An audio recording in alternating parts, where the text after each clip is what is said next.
Ngayong Pasko, muli nating alalahanin ang kapanganakan ng ating Panginoong Hesukristo. Ipagdiwang natin ang Pasko sa bawat tahanan. Maligayang Pasko sa ating lahat.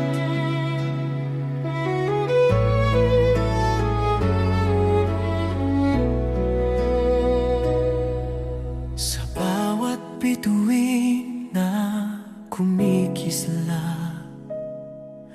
pag-ibig ng Diyos ay ating yakap.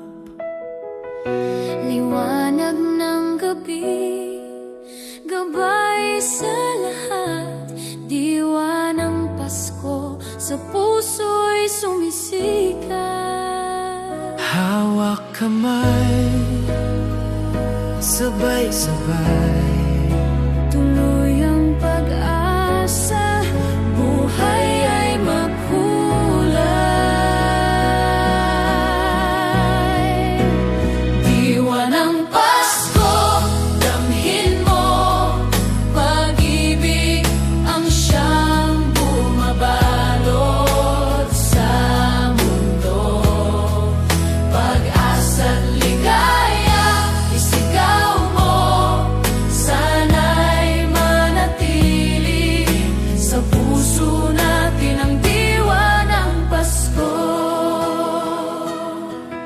Sa bawat tahanan, may ngiti't saya,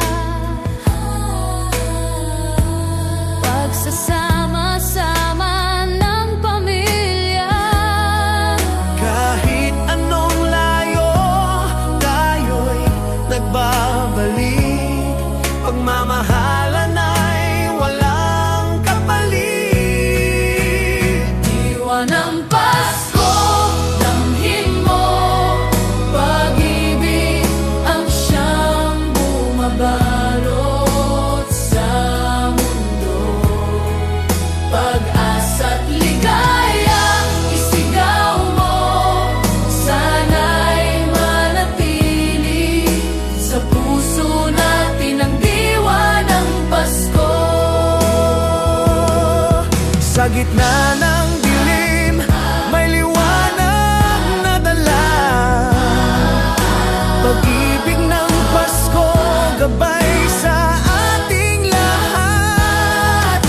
Muling nagbubuklod, Bawat puso't bansa, pag-asa'y sumisigaw, pag-ibig ay wagas.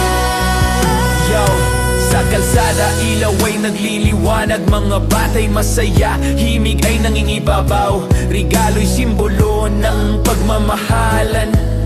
Ang Pasko ay pagkakaibigan, nasa puso natin ang diwa ng Pasko. Tayo'y nagkakaisa, kahit magkakaiba, wika man na hindi pareho, puso'y iisa. Sa bawat awit, sa bawat galaw, Pasko'y pag-ibig na walang kapantay. this Christmas spirit is more than lights and songs. It's the courage to forgive when the hurt's been too long. It's the strength to reach out when the distance divides, the hope that keeps burning when the darkness collides. It's the laughter of children, the wisdom of years, the healing of families through joy and through tears. It's the promise that love will forever remain, a fire in our hearts that no storm can contain. Oh, diwa ng Pasko, damhin mo, pag-ibig ang siyang bumabalot sa mundo. Pag-asa't ligaya, isigaw mo, sana'y manatili sa puso natin ang diwa ng Pasko.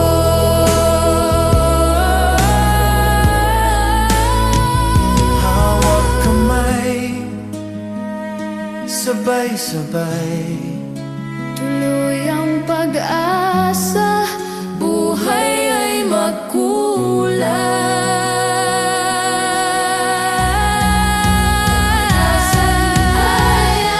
Sigaw mo, sana'y manatili sa puso natin ang diwa ng Pasko.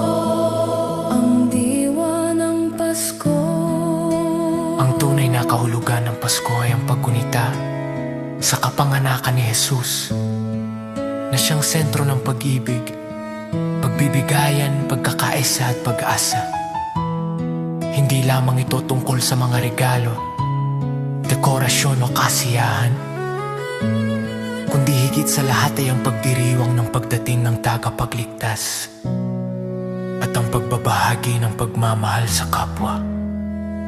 Yan ang tunay na diwa ng Pasko.